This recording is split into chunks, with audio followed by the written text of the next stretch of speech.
blinded by the light. So we are going to have a great panel for you this morning. Normally I wouldn't say that because I don't like hyperbole and I don't like disappointing people. But we have some amazing panelists. I'm Frank O'Connor from 343 Industries. I'm going to...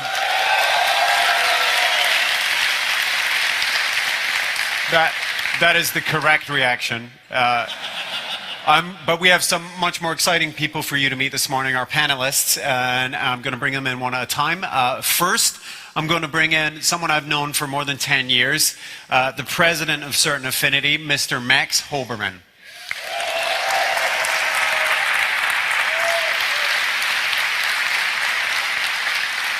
And someone who's not new to me, but might be new to some of you guys, it is the Senior Audio Director for Publishing at 343 Industries. His name is Paul Lipson, and he's responsible for some of the amazing audio and music you're going to hear today.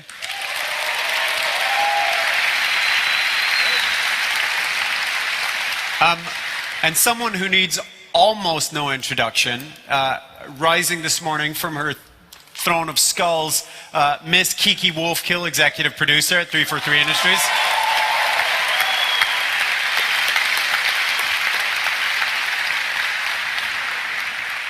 And last but not least, one of my favorite people, since he gave me a computer yesterday, and my hug partner, trust me, if you hang around long enough, he'll hug you, executive producer of Master Chief Collection, Mr. Dan Ayoub.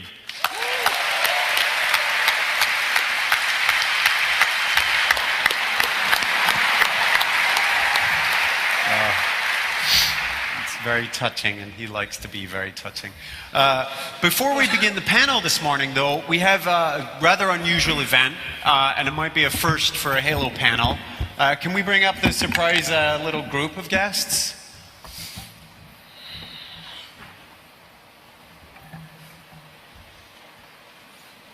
Yeah.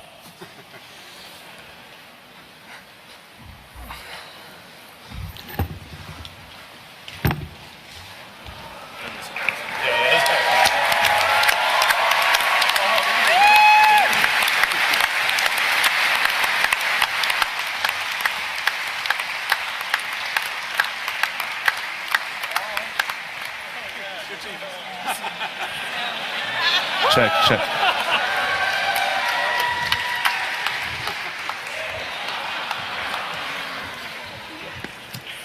Some of you guys are probably aware this is the 405th, and there may be other people who are not from the 405th. Anyone? It's all 405th today, right? All right. Right. No polygons were harmed during the creation of that costume, but the 405th is here because they're here at PAX every year, and they're also at Comic-Con every year, and they're a big part of the Halo community, as is everyone in this audience. But we have another community event, which again might be a first today. And I'm not quite sure how this is going to shake out. This was a big surprise for us, too. The mic is hot. So. Yeah, this mic is hot. So if you want to take it in your own time and go right ahead. Oh. Melissa? Oh, yeah! Yes. We share a lot of Halo experience together. Yes. And I would love to share it for the rest of my life with you. Will you marry me? Oh, fuck.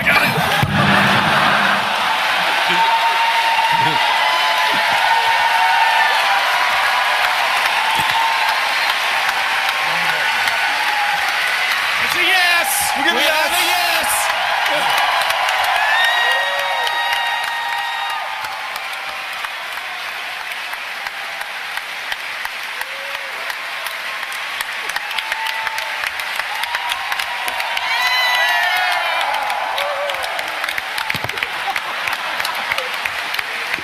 Rule 34 finally came true. Congratulations, and extra surprise, as an officially ordained minister in the church, thanks to the internet in the state of Washington, you're not pronounced your man and wife, no backsies. That's not true, it's fine. That wasn't legal. Congratulations. And we have a premature wedding gift for the future bride and groom, a bag of Halo swag, which is pretty exclusive, and you know, you can There's boy stuff and girl stuff in there, but now you're engaged. You can swap it around a little. Nobody cares. Congratulations. Congratulations, guys. Thank you to the 405th. And everyone else for helping.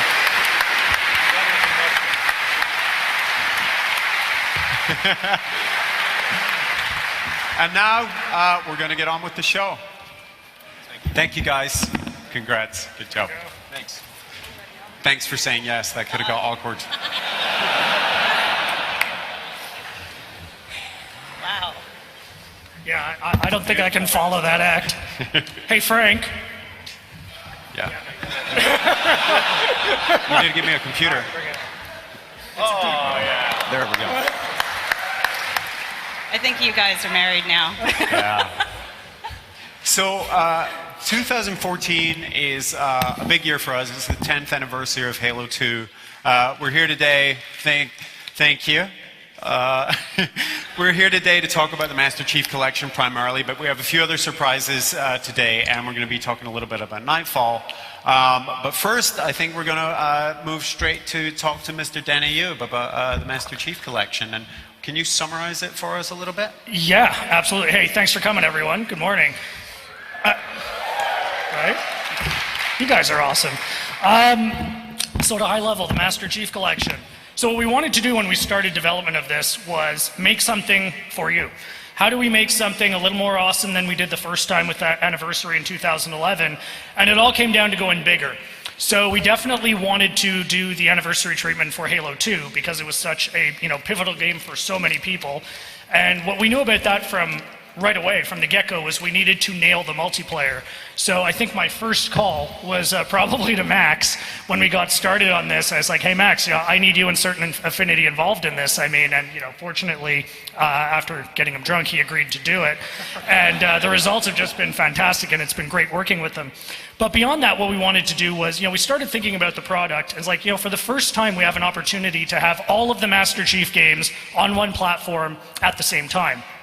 So we said, hey, wouldn't it be fun if we could do 1, 2, 3, and 4 all on one disk at the same time? And that led to some really creative breakthroughs. That's where that universal UI came from, the concept of having everything unlocked at the get-go so people can move around however they want.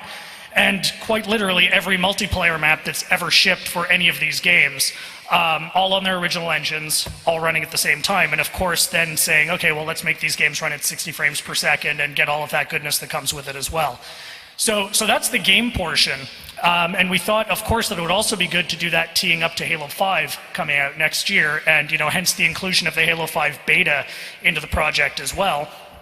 And then Nightfall, which was just like the icing on the cake, right? Which Kiki will talk a little bit about in a couple of seconds.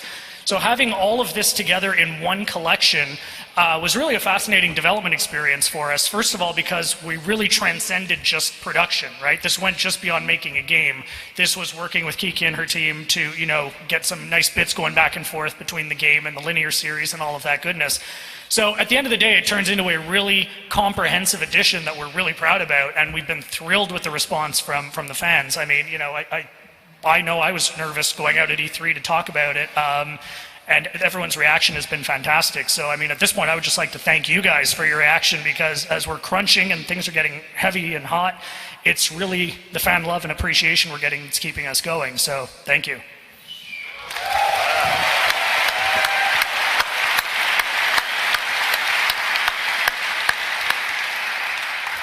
Nightfall. Kiki, you're the executive producer on Nightfall, as well as the executive producer on the Halo channel. Why don't we talk a little bit about that project?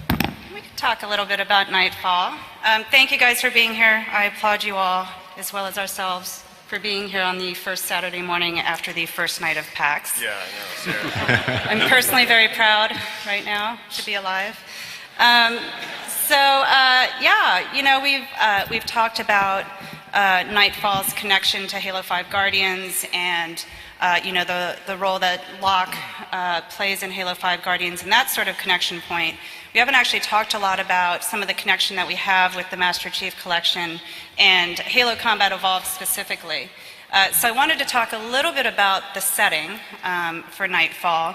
We're going to look at a little VIDOC, but when we started working on this, and Frank is a key player in this as well.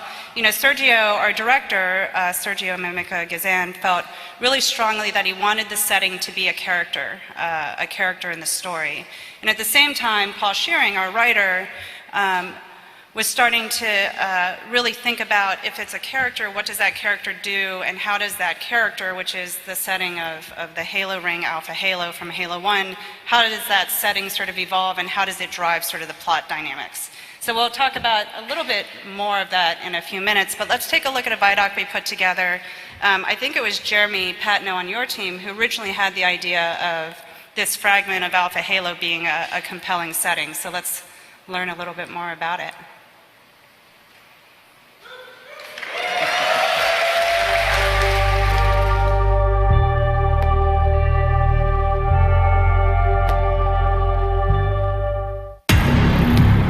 There's another character that features very heavily in Nightfall, something we've wanted to do for a really long time, which is explore a Halo in a piece of Halo linear content. In the first game, Alpha Halo Installation 04 is discovered by humanity and by the Covenant, and there's a fight. Neither side at this time knows that the ring is actually part of an array designed to kill all sentient life in the galaxy. It's an ancient artifact that a long-vanished civilization abandoned apparently 100,000 years ago. Think about it as a 10,000 kilometer radius band floating in the sky. The outside surface is all engines and metal and mysterious alien technology. The inside surface is terraformed, so it's livable. It's sort of like Earth. Over the course of the game, you end up as the Master Chief destroying the ring. There was a small fragment that got out of the original system, and it ends up in this weird, irregular sort of orbit around this unidentified sun. So imagine this sort of curved fragment of this 10,000 kilometer band tumbling and spinning dangerously ever closer to this red giant. A dozen, 16 hours or whatever a day, it's directly facing the sun and experiencing extreme temperatures and then flopping back over. So in the night cycle, it's just about livable. When it gets into a day cycle, as it spins to face that sun, it can't control the temperatures. The technology isn't that good. So they have to do everything before the sun rises, otherwise they're going to be burnt to a crisp. And so landing a group of operatives onto a surface of a ring that's doing that and saying, you got to complete your exercise, your operation in 16 hours. Good luck. It's kind of what we had in mind for Nightfall. The reason we went to Iceland is because they have some ridiculously awesome landscapes. Everywhere you point a camera in that country, you get a beautiful shot. I mean, everybody transformed that quarry into a burning hot, deadly fragment of an alien artifact. It gave us a truly alien place that matched a lot of the look and feel of the Halo, but also had kind of a damaged, raw feel to it, which was very important because we're not exploring an intact, perfect, beautiful Halo. We're exploring a little chunk of it. I will admit, I grabbed a couple of rocks that I brought home and said I have rocks from a Halo ring. I'm kind of a Halo dork, so that's how I roll.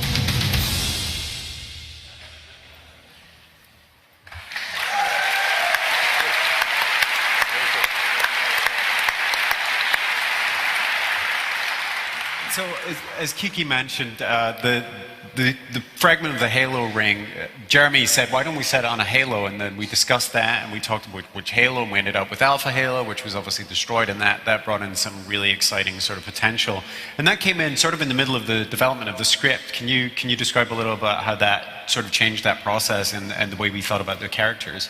Yeah, I mean, we're kind of coming from a place of knowing that Paul and Sergio wanted to create a dynamic where the cast goes on this mission, and the nature of that mission very quickly changes, and the story becomes about how that set of characters deals with sort of that shift in mission and what it means for them. And so it became really interesting when the idea of using the fragment came up, because we kind of dug into how could this fragment really have ended up there? What were the sort of physics of the event at the end of Halo 1? What could that orbit mean? How could that orbit work and help drive the plot that Sergio and Paul felt very strongly about? And then it became just very mechanic, like what is the right size? What is the shape? Like how big is the fragment? And then, you know, it's still functional, but what does it mean for it to still be functional and broken? What does that look like? How does that affect the plot? And so it was kind of this interesting sort of forensic analysis of the explosion of the original ring, and then looking forward, what can we define around it to help drive the plot? So it was a pretty fun process. It was fun to acquaint Sergio and Paul with the deep nerd fiction, which we all love. But I will say they embraced it. You were there hand-holding through that Paul process. had just come off of working on Yukon, that's which right. was kind of a Western, and we're explaining to him, no, this fragment of this orbital ring has functional slip space drive, huge energies, and he's trying to get out of 6-shooters. And we had fun sort of really just nerding out about the science that's involved, and we did make some proper scientific phone calls to the right people.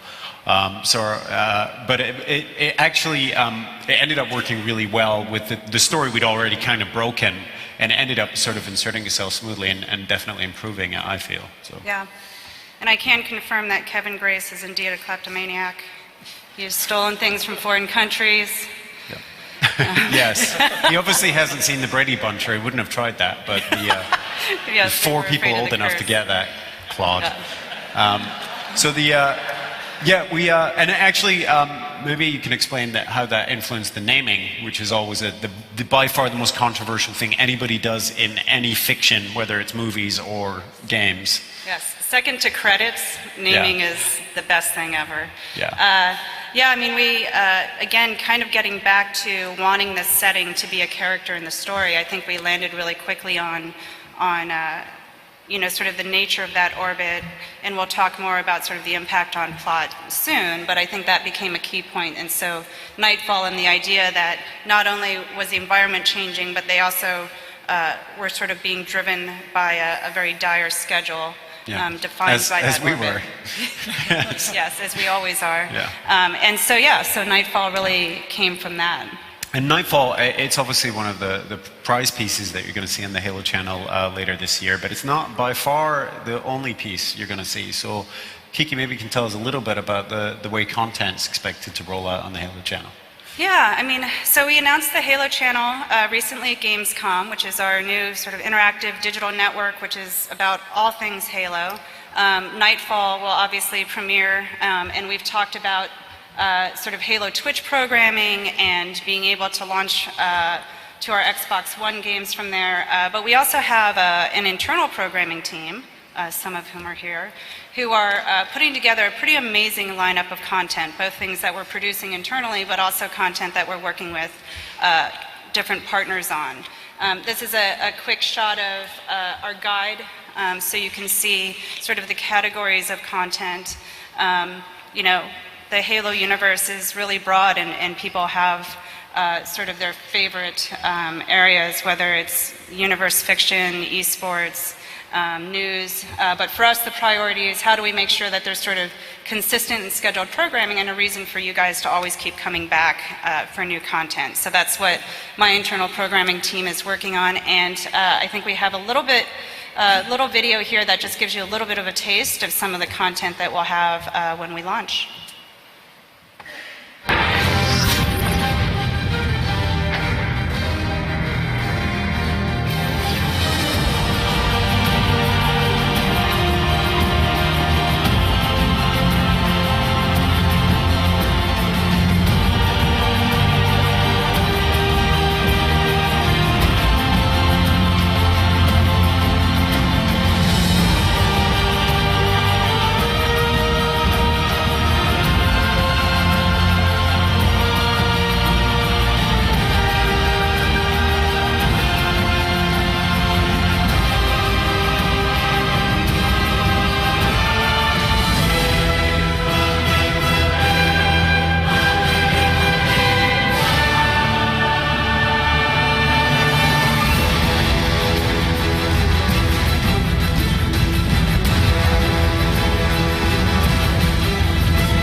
as you're watching these things, remember everything you're seeing, because we're going to have time for Q&A at the end. And I would also advise that you don't leave before the Q&A, because we have one or two more announcements to make during and after the Q&A. So stay in your seats at the end, if you will.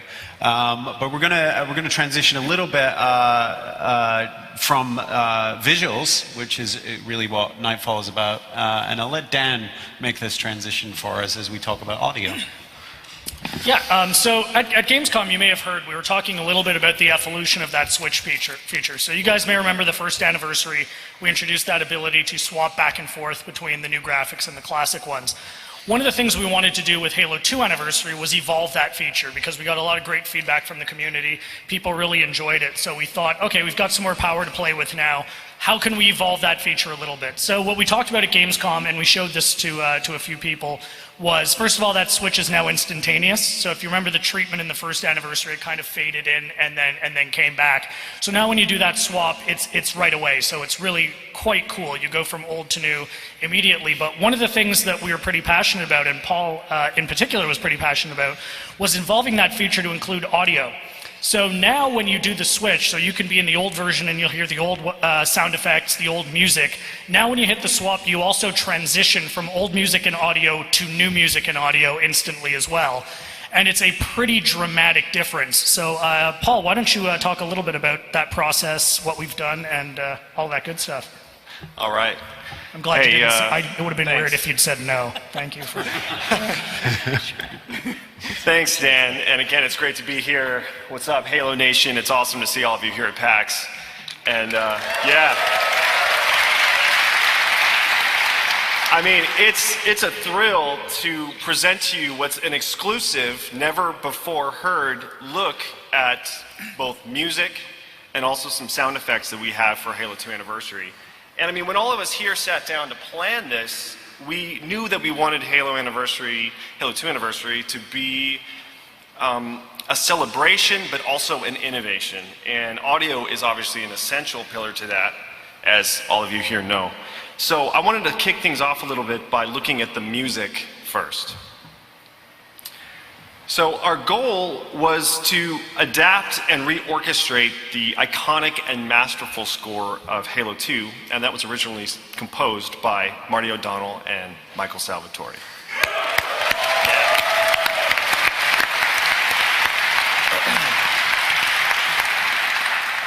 So we've brought back our award-winning music team together for this, including Brian Trifon and Brian Lee White from Finishing Move, and Lenny Moore and Tom Salta. And all of us have really deep roots in the canon and have been contributing over the years now. And I wanted to announce today for the first time that we have returned to Skywalker and the Skywalker sound. We recorded the massive Skywalker Symphony. We've added 40-piece San Francisco opera chorus and 28 singers from the San Francisco Boys Choir, mixed in beautiful, yeah.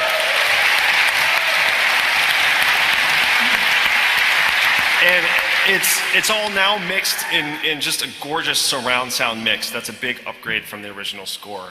The score will be in surround. So in this beautiful and fantastic setting here at Benaroya Hall, let's have a world premiere listen to an excerpt from the score.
Thanks a lot. So, the original Halo 2 release went in a pretty bold new direction when it came to exciting partners and some interesting musical collaborations. I mean, Frank, you remember back. Yeah, you guys remember that there was some extra tracks on there and some specifically incorporated music. 10 years ago, we had Incubus and Breaking Benjamin. It's 10 years later, so I think we really wanted to take it in a fresh direction. Well, yep, and Halo 2 Anniversary updates this tradition in a huge way. So, Halo Nation, it is my pleasure to announce that we have commissioned 2 original songs from Misha Mansour of the band Periphery and Animals as Leaders fame. And here is a world premiere first listen to his music featured in the game.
He's pretty metal.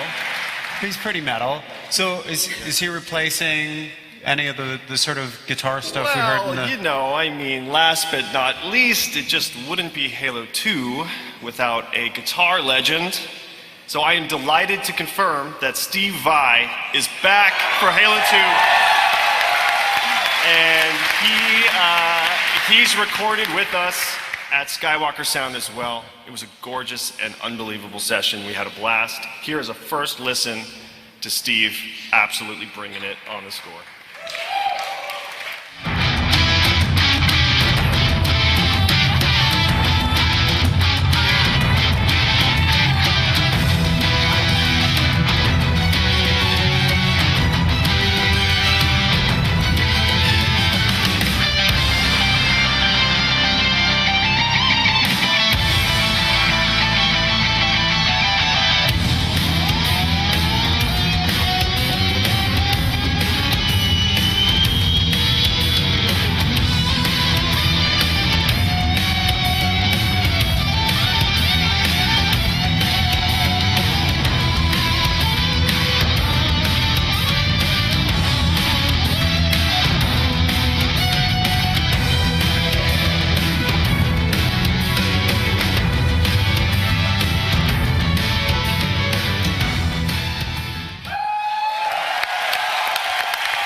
So, we're going to be offering an official soundtrack release, and it's going to be day and date with the Master Chief Collection, 11/11.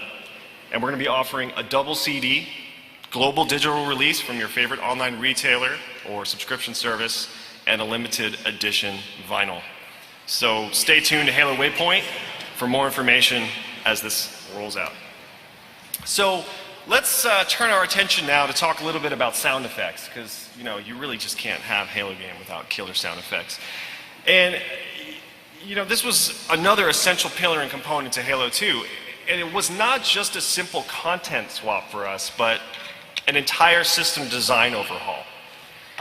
Brian Fieser, Paul Stoughton, and Charles Dean and our post team, I mean, our sound team went totally next level on this and really harnessed the power of our platform. So we've rebuilt and reimagined every single sound in the game. That means new Foley, new weapons, new ambiences, vehicles, everything's been changed. And we've also designed some new systems to really make Halo 2 Anniversary shine. We have a new reflection system, so the weapons reflect and interact in the environment that they're in a much more realistic way. We built a new LOD system, or level of distance, so you can actually hear weapons over distance and over space and around corners in a more realistic way than before. Ironically, our sound team was 4 men smaller after this session. It looks like Isaac's been moonlighting there, Dan. Yeah, I haven't seen Isaac since we recorded Sadly, this. So, but the biggest point to make, and I think Dan's done a really good job of already, sort of describing it, but I really want to kind of get into some detail here, is we are shipping all of the legacy sounds, just as you remember them, and all of our celebrated anniversary sounds right next to each other, and they are switchable on the fly instantly with a single touch of a button.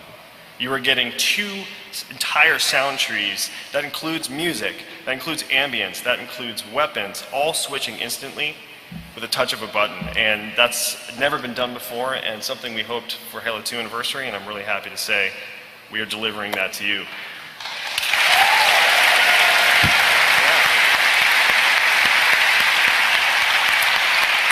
So, why don't we take a look at this? So, we made a demo. We just pulled out our Xbox and literally grabbed the feed. What you're about to see is literally just live gameplay. This is how fast it's going to switch. Some of the weapons are just kind of cut together, but what you're seeing in the switching is real time, right off kit. So let's roll a demo video here and check it out.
So we've talked a lot about visuals, we've talked a lot about audio. Let's talk about multiplayer. With the person who's responsible for a lot of the ways that you play matchmaking in not just Halo 2 or Halo 3, but basically any multiplayer console game, Mr. Max Hoberman. Let's talk about Lockout. Thank you, Frank. So yeah, thanks everyone. Thanks for coming out to see us. I actually, I'm going to do something slightly unorthodox. So I invited, Dan's looking at me. I invited a friend of mine. I invited a friend of mine to come here, and he said that he was going to come and heckle me. So rather than give him the chance, I thought I'd do a preemptive strike and call him out. So if you guys look over this way, a little bit behind the mic stand, Charlie Goff, one of my best friends, who's also, incidentally, the lead programmer on Halo 2 from Bungie's coming down here. Say hello, Charlie. All right. Preemptive strike. Yeah, That's fair. So Lockout is, and I can say this without a shadow of doubt, my favorite small Halo map. It's not that small, but it's easily my favorite. You were there for the first one. What led to the shape and the corridors and the ramps that we all know and love? Yeah, so Lockout's an interesting map because it's actually one of the very first maps that we made for Halo 2, which is, it's just kind of mind-boggling how popular it is and how well it all worked out. When we first laid out the maps, we laid out a plan for 9 original kind of small-scale maps. And we kind of had a chart that said, we need a map that does 4-on-4, 8-on-8, et cetera, et cetera. And actually, Lockout was the smallest of the set. It was our one map that was really actually designed, believe it or not, to be a one-on-one map. This was pre-Halo Online, and we were thinking about poor people who didn't have internet access back then and just had to, play with them and I guess they didn't have a lot of friends either, but just them and their one friend. So, we try and design maps so they're versatile and they handle, different groups of people. But this was really our one-on-one map. And at the time, it was just me and Chris Carney, the lead environment artist, working on this. So Carney and I took that list of 9 maps and we just divvied it up. We each took roughly half of the maps and took a first stab at it. So Lockout, this was actually Carney's original design. And I think in a little bit, you can actually see the updated visuals on here, but in a sec, we'll go back to the original plans. Yeah, and we were, given that we're giving you the 60 frame per second 1080p original, I think we had a little more latitude this time in making some fixes and some improvements and some changes.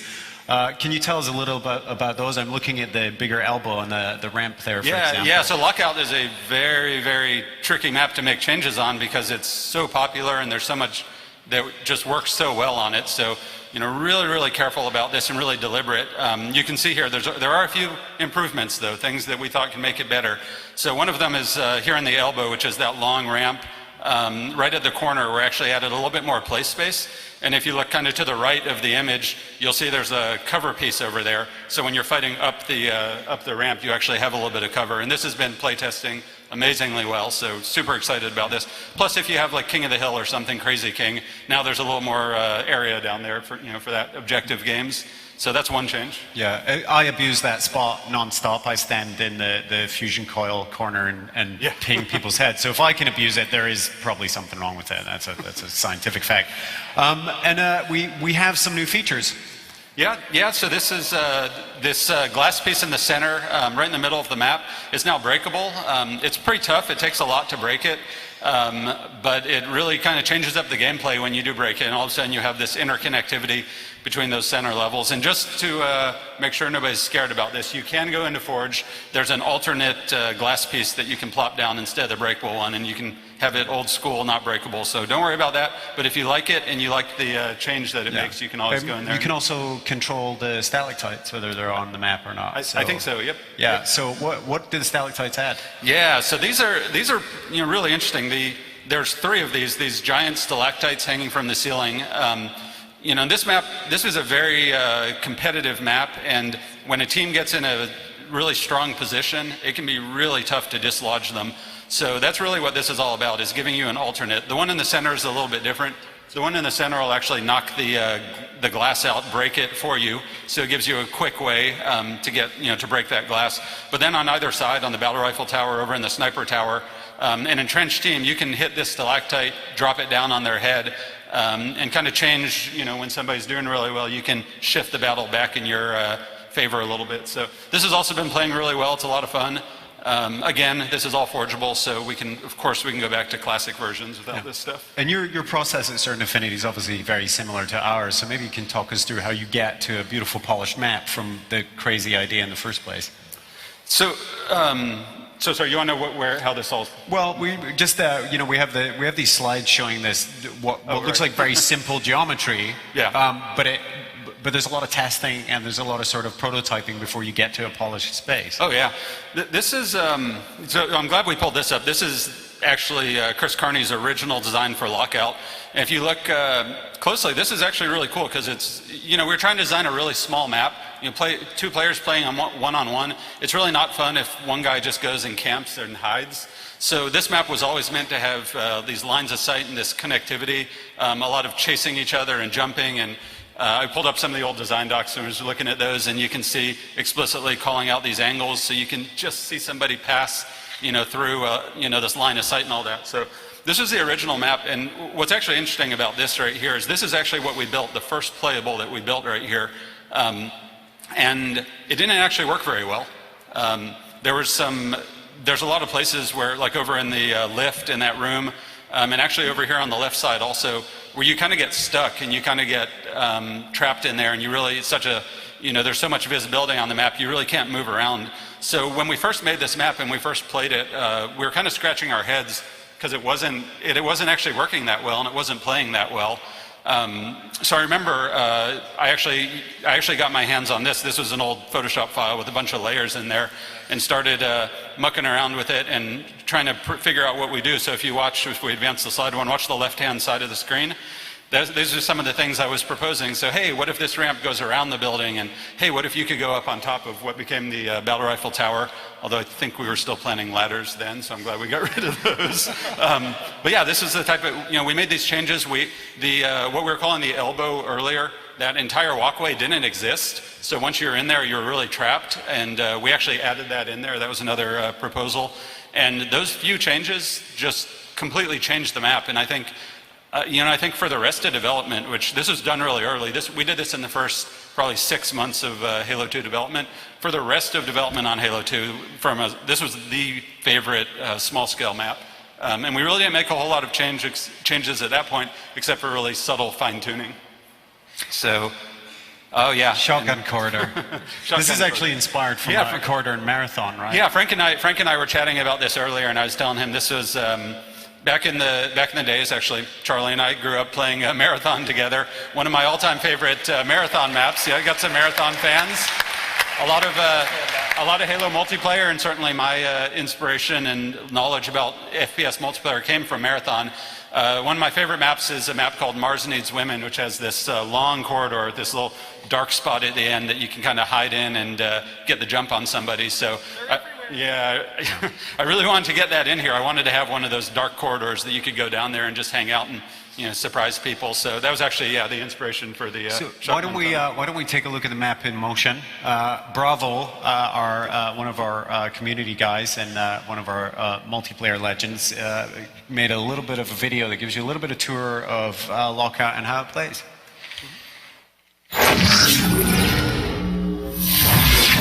Hey everyone, and welcome inside 343 Industries. I'm Andy Bravo-Radinsky, and this is a special edition episode of Breaking Down the Map, a brand new show coming to Halo channel where I break down the multiplayer maps within the Halo universe and also give you some tips along the way.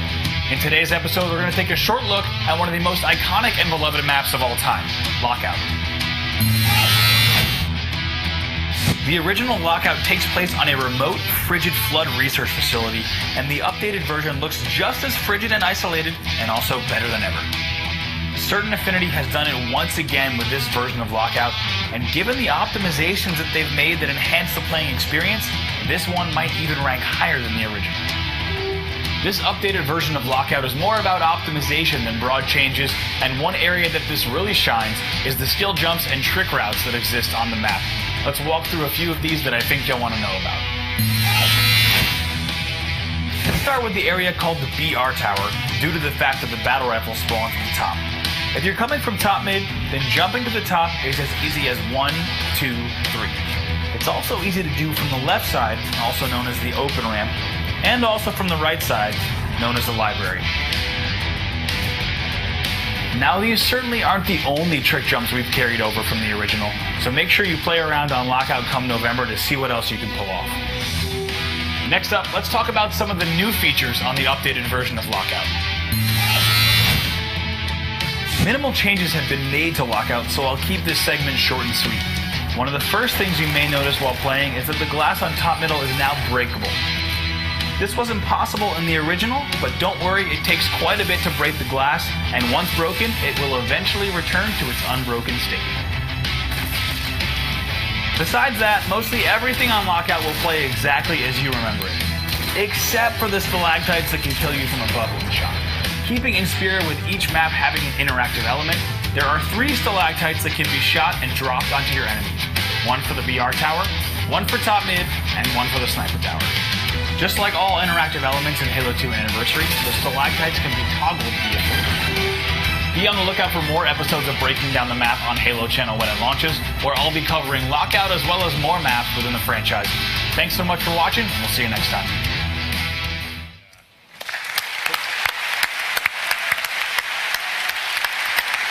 Dan, some more PAX exclusive reveals from you? I don't know. Anyone want to talk about Forge a little bit? So we did, at Gamescom, I promised we'd talk a little bit about Forge. In particular, today I want to talk about some of the changes we've been looking at for Forge, in particular for the new maps that we've been doing with Max and his team at Certain Affinity. So, as you can see, ton of new features, and we've brought a bunch of new features back as well, like precision control and zoom. You know, when we started working with this, Certain Affinity was really passionate about Forge, so we were really excited to work with those guys.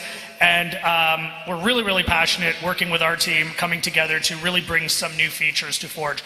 I won't go into all of them right now. I mean, I can talk about a couple of my favorites. I mean, I think the additional natural and terrain structure pieces is really exciting. I mean, I think Forge has traditionally been limited in your ability for natural terrain, rocks, trees, things like that. The constructs tend to have been very different. So Certain Affinity was really excited. This is one of the first things they were pushing, is to actually open up that variety a little bit more, to make Forge a little bit more exciting. And that's been a tremendous amount of fun. But I think the one I'm probably most excited about, because community's been asking this for a long, long time, is we're going to have 3 skybox-only Forge maps. So you are not limited by pre-existed terrain. You basically go to town. So you can just jump in there on an open palette and start creating whatever it is you want. And this is something we've been really excited about. The Forge stuff has been coming together really, really nicely. Again, we won't go into detail on all of them, because we want to be able to get into a little more detail on a one-to-one basis with you guys on some of these things. But we've definitely heard your excitement about Forge. I think the team has done an amazing job bringing this stuff together. I think you are going to love some of the improvements we've made to the Forge system. And when can the fans expect to see the 1080p 60 frame per second versions of the originals? That's been a question that we get a lot. Hey, you guys want to look at Halo 3 at 60 1080p? Let's see how that looks. So, you know, one of the questions, to Frank's point, I've gotten a lot is, you know, everyone I think understands the anniversary treatment. We've got a lot of questions about 3 and 4. You know, okay, if you're not touching those games by hand, how are those really going to look? Didn't I just play these? Or are you just upporting from the old versions? And the answer is absolutely not. We have made a tremendous amount of work into those games to make them run at 60 frames per second, to make them run at 1080p. I'd like to show you guys some work in progress on Halo 3, give you guys a bit of an exclusive. We can run it. We've got a video, and I'll just talk through it while we're looking through it.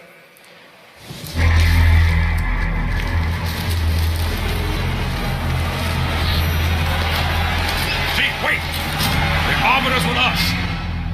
Come on now.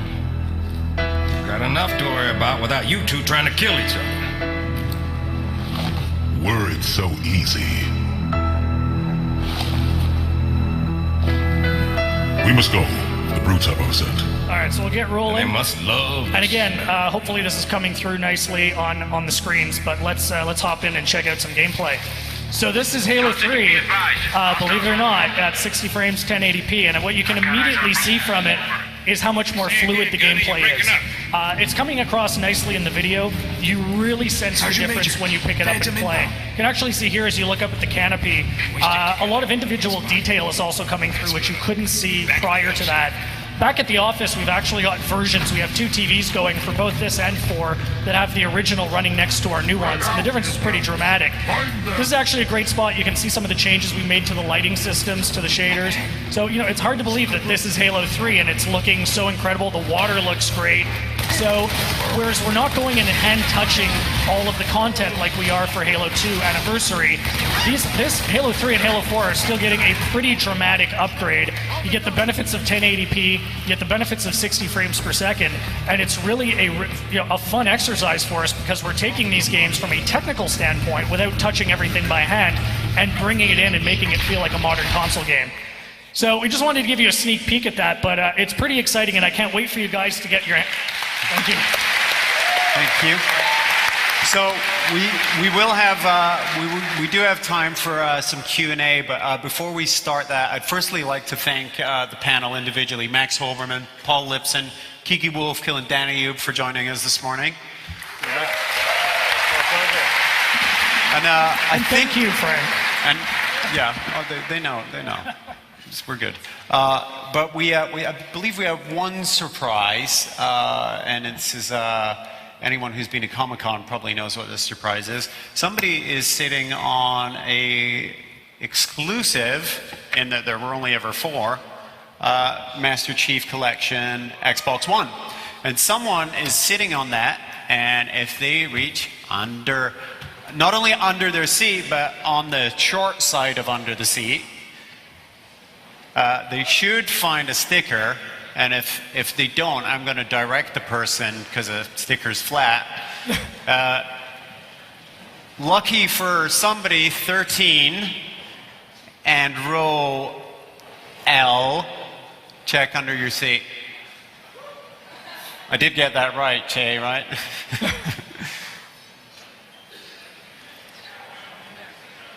If you can't peel it off, you can't have the console. It's as simple as that. There you go. 13 out. Come on.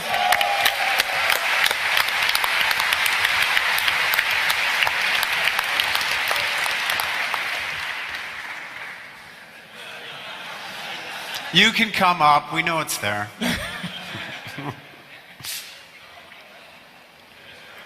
Oh.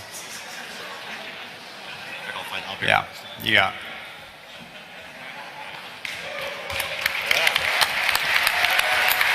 We have all the cables in the box and everything for you. Congratulations. And now we're running late, so let's get some questions. You guys know the drill. If anybody asks if there's any multiplayer in Master Chief Collection or about the PC version, they're going to die on the internet. Just warning you. You can ask. I'll even answer. First question. So my question is, we kind of have an expectation of how Halo 2, Halo 3, Halo 4 multiplayer is going to look. When are we going to find out more information about how Halo CE multiplayer is going to be implemented into Xbox Live, since it is the first time? Dan? Yeah. So we are going to be actually talking about Halo 1 probably within the next month. So stay tuned. We're going to have some cool stuff to talk about there, but it's we're obviously really, really excited about it. Thank you. You bet. Hi, with the Lockout change, we saw the icicles and the destruction as an interactivity, and you mentioned Forge with that. Will there be more Forge objects that are interactable? There's actually a pretty large palette. There's some interesting gadget type things and stuff we put in. I don't know that they're map specific, but we have added some really fun elements to Forge that I can't say too much about. Thanks. Just getting ready to tackle you there. Yeah. Hi, how's it going, guys? I always see Halo as the type of game that you play until basically the new one comes out. And I heard some news a while ago where someone was looking at data concerning player count. And I don't know what, I wanted to see what your guys' thoughts were about that. They said that it was something to do with like Halo 4's player count a year after the game was released was significantly lower than the other games. And I was curious if you guys maybe were doing anything to address that in future Halo games. Yeah, I mean, it's a combination of stuff. We have to take responsibility for some of the things that just weren't popular. There's also timing involved, and it was our first game as a studio, so everyone's very aware of it, and everyone's trying to learn from that. And I think we got the message loud and clear. Thank you. Hi. So I guess first, before I ask my question, if you haven't played Halo 4, like plug your ears. I miss Cortana. I understand the design decision. It was one of those, it was a fantastic story decision. What were some of the design, or what were some of the thoughts behind that design that really kind of pushed you forward into that?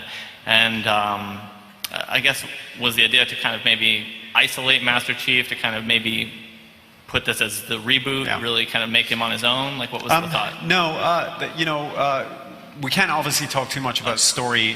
What I will say is that we did want to, Master Chief's been a vehicle for us, for players, for so long. And over the years, people started to get a feel for his persona and his character. And so this was, nothing meaningful happens when everything goes right all the time. Poor old Sergeant Johnson, for example, dies about 10,000 times in the average game. And so when he died at the end of Halo 3, it was pretty sad, but most of us have killed him by accident many, many times. So it had a little bit less meaning. So bluntly, we wanted to do something that was meaningful and was going to affect the universe permanently. And you're right to think that you'll get to see how effective he is in Halo 5. So that will be interesting in itself. Thank you. I actually was just going to add a quick Oh, yeah. thing to that without spoiling anything. I think part of what we wanted to do was, as a player, have you sort of feel something with Chief and have you sort of experience this sense of loss as a player that Chief was feeling from a story standpoint. And I think we tried to do a lot of reflection on Chief and his sort of more human side through Halo 4. And the relationship with Cortana was sort of the best manifestation of him as a person and the effect of that on him. I didn't want to make them cry, but you've ruined that. I like to make them cry. Next question. Hi, yeah, first off I want to thank you guys for coming out here. It really means a lot to us. It's really awesome of you guys taking the time out, so first off I wanted to thank you all for that. Thanks for being here. Yeah, thank you guys. My second question is there ever going to be a chance for us to see Halo Reach make next-gen consoles? It's possible. I can tell you there are no plans for it at this juncture. Obviously, 360 owners got some good news about Halo Reach earlier in the week, so we love that game and we take it seriously. But right now, there's no plans. The point in Master Chief Collection, as Dan can probably succinctly summarize, was to get Master Chief's story on one console for the first time. Yeah, what I can tell you is that is probably the question I've been asked the most since the release. So it's definitely made its way into our subconscious. Thank you. Can you still do goofy things in Halo 2 multiplayer, like rocket sword lunges and climbing along headlong and all that fun stuff? We're still in the middle of testing, and things like aspect ratio, just literally the pixel count, there's lots of things that happen in the renderer that mean there are no guarantees of that stuff, but we're not going in to deliberately fix or change some of the more well-known exploits and bugs. Of course, you'll get the post-update version of those games, but we won't make any promises about those bugs and exploits because we really just don't know how the pixel space is going to affect them ultimately. Some of them are still working, and we're testing some others. All right, thanks. Hi. How are we going to handle armor permutations and loadout unlocks between Halo 3 and 4? Is that going to carry over from the 360 versions? Or oh, you mean in terms of your game saves and stuff? Yeah, is that like fresh unlocks? Or sorry, are you asking if it's going to function the same or if it's going to carry over? No, if your stuff from Halo 3 No, so your stuff will not carry over from Halo 3 and 4. I mean, what I can say is they will play exactly, those games are being moved over exactly as they were, so that functionality will be identical. But right now, those will not carry over. Yeah. The systems are really pretty radically different. So, how are we doing for time, Che? We're way over, but is anyone angry?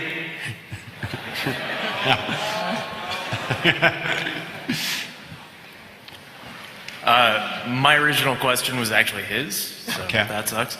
But is Halo 1 Anniversary's transition going to be as immediate as Halo 2 Anniversary's?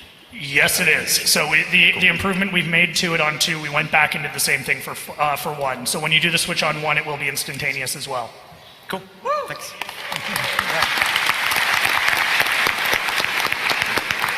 So yeah, someone might have already asked this, but like Halo 3 Forge maps and Halo 4 Forge maps and like custom game types that people made, like will that actually transition over to the Master Chief Collection at all? Yes, it will.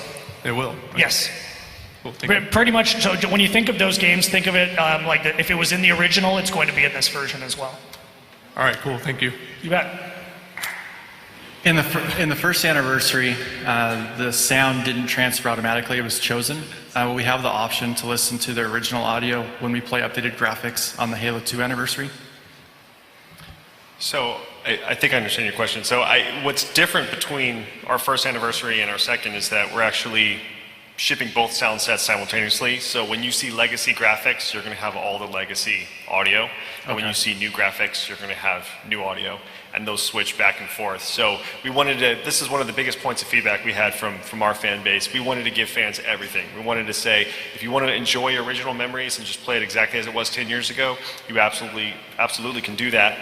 And if you want to experience our celebration of it and some of the new innovations we have, you can now toggle just instantly. And I think, you know, definitely with the power of Xbox One, I mean, we're going to see a lot of game clips and a lot of fun captures of just people kind of looking at the same experience from both sides. So I think the big innovation with 2 is that you're kind of getting the whole thing. And, you know, with 1, we had a new sound set which shipped, and we also had an option for the remastered score and the original score. And this, we're actually just shipping both entire sound sets together. And we just think that's probably the best thing for the fans, and it's what we've been dreaming of doing. So we're happy to do that. Thank you. So our amazing stage crew from both the PAX organization and Benaroya Hall, who I want to thank for taking wonderful care of us, have given us another 10 minutes of Q&A, so we're good there. Thank you guys, seriously. They've been awesome. I want to do a quick piece of housekeeping so that we can kind of do a hard stop when we get to the last question. Today we are going to be doing a signing over at the Paramount Theater. That's going to start at 1 and go through 2:30. So if you're over there, get over there. We'll sign whatever, boxes, boobs, bad checks, we don't care. And they also have a bunch of free PAX swag over there, so I hear that's the place to go for swag. And all day today, we're going to be streaming the PAX Prime Showdown Tournament. There's a $10,000 prize pool. Some of the best pros in the world are going to be playing behind closed doors. However, if you go to Twitch TV /Halo, you can watch it streaming live. And the final is tomorrow, I believe, Che, is that correct? And the final will be between 4 and 6 tomorrow. So watch it today and check out the finals tomorrow on twitch.tv/Halo. And you waited an extra amount of time. Awesome. So I have another story question. Will Master Chief ever find out that there are more Spartan 2s alive than just him? It's a good question, because Master Chief currently doesn't know which Spartan 2s are alive, but fiction fans do. There will be more to say about that in the future. All right, well, thanks. Nice try, though. Yeah, sneaky. Well, I just want to say thank you for keeping the electrical guitar and everything and keeping the spirit of Halo 2 sound. My question is actually, is there any plans on like a actual Halo movie involving Master Chief or anything like that? For Kiki. Yet another nice try. We have nothing to talk about on that front this time. See how it feels? See how it feels? Thank you.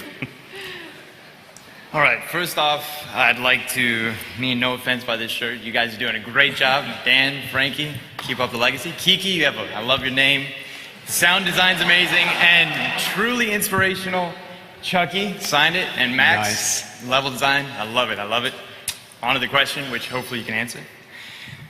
Will there be any sort of community sharing within the Forge maps? You can have trending, things we can like, labels or guidelines? Something that could possibly be connected to Halo, the Halo channel, something that is easier to get noticed with the Forge maps. Promoting Forge and user-generated content on the channel? Outside of separate websites. Tuned out for a second now. Yeah, I mean, the sort of highlighting community is really important for us on the channel, and so we'll be working on ways both to sort of amplify things that we already have found, and also having community content sort of come to us, and we'll definitely be putting things on the channel that are sort of entertainment worthy for everyone, and it helps keep us in great programming, but also, you know, the community creates content that oftentimes is as good, if not better, than stuff we create, so we're happy to highlight it. All right. And that's going to apply to matchmaking as well. We have a good sustained plan for the next year. All right. With all those extra maps, you'll be Thank proud. you. Thank you. Hi there, just want to clarify one thing. You were talking about the soundtrack and you mentioned that you've contacted new artists to work on the Halo 2 Anniversary soundtrack. I was wondering, were those extra tracks just going to be part of that separate soundtrack, or are they replacing the Incubus and Breaking Benjamin tracks in the game? That is an awesome question. So we've worked with Misha Mansour on 2 new tracks, and when you are in Legacy mode, you're going to hear the original Breaking Benjamin and the original Incubus track, and when you switch to Remastered, you're going to hear Misha Mansour and his original music. So you're going to hear his music in the game, and those tracks are going to be exclusive to the game and to the official soundtrack. So you'll be able to get Misha's music both in the game and on the soundtrack. But we do have the original Breaking Benjamin and Incubus tunes in Legacy. It's part of that soundtrack, and it's really fun to switch between the two. It's kind of like, you know, crazy rock killing Covenant time. Thank you very much. I think that's our marketing slogan, Paul. Hello. Can you switch between the remastered sound and the legacy sound separately from the graphics? No, and I mean, we made that decision consciously. So someone had asked me that earlier, saying, can I just have the old graphics with new sound? And I think, you know, we're already pushing a platform in a way that no one's really ever done before. So we said, you know, let's preserve the original, which fans, you know, adamantly want and which we respect, and then let's give them the anniversary celebration and the innovation side of it. And with the instant switching, we felt like everyone can kind of have their cake and eat it too. And when you start getting into some pretty complex technical things of, wait a minute, let's remap all of this new stuff with the old graphics engine, we just made the decision that it was important to kind of preserve these two pillars, but then be able to just instantly switch between the two. So, you know, we'll leave it open. I mean, who knows? We're always innovating, we're always pushing. But right now, it's legacy graphics, legacy sound, brand new graphics, brand new audio. Thank you. Yep. Well, from all the LAN parties I've played, and as well as the online multiplayer matches, I found Big Team Battle be my favorite. And I look back that they're 16 player matches at most. And I just gotta wonder, well, one day will it be a possibility that we'll have as many as 32 or even 64 player multiplayer matches? So, we've looked at that over the years, and Max has looked at player count over the years. Lockout's a good example of that. That went from 1 to, you know, ideally 8. Yeah, nothing to announce at this time, but it's something that we continue to re-examine. The simple fact of the matter is Halo does work well with 16 players, and there's some good reasons for that. That's not to say it couldn't work well with more, but we'll have more to say about that kind of stuff much, much later. Hi, just wanted to first of all thank you for giving me a reason to be excited about, you know, for the rest of the year for my Xbox One. So,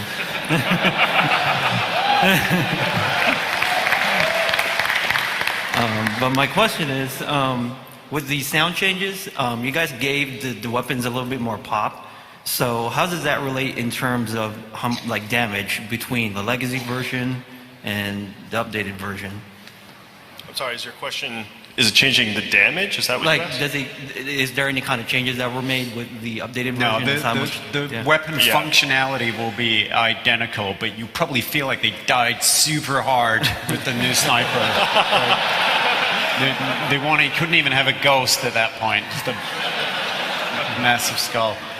This is going to be our last question. Again, I'd like to thank everyone for joining us today. I'd like to thank the stage crew for enabling us. And I'd like to thank my panelists for being awesome. And this question better be good, no pressure. All right. In Halo 4's campaign and multiplayer, weapons despawned really fast. I'm wondering, with the power of Xbox One, will that be fixed in the Master Chief Collection version? Will we be able to, you know, go get our weapons without them just disappearing on us? Weapon despawns, well, of course everything is affected by technology and horsepower, but that was also a design decision, and we're not touching the design. We're going to leave the games intact, 1, 2, 3, and 4, and leave them playing exactly the way people remember them. I will say we showed Halo 3 today, and it benefits really massively from the 1080p and 60 frame per second boost, but I would say this, but Halo 4 has, I would just say, even more pop, like more stuff shows, and we did some clever stuff with the existing lighting engine to get a little more out of it. But we're leaving the gameplay identical across the board, and the differences you notice are going to relate to field of view, or rather aspect ratio, field of view are staying the same, and pixel count. But otherwise, everything's going to be verbatim. So again, thank you very much. That was a good question. No one will yell at you. Thank you. And thank you very much for coming to see us today. And we'll have lots more to share this year. Huge project. And thank you to my panel.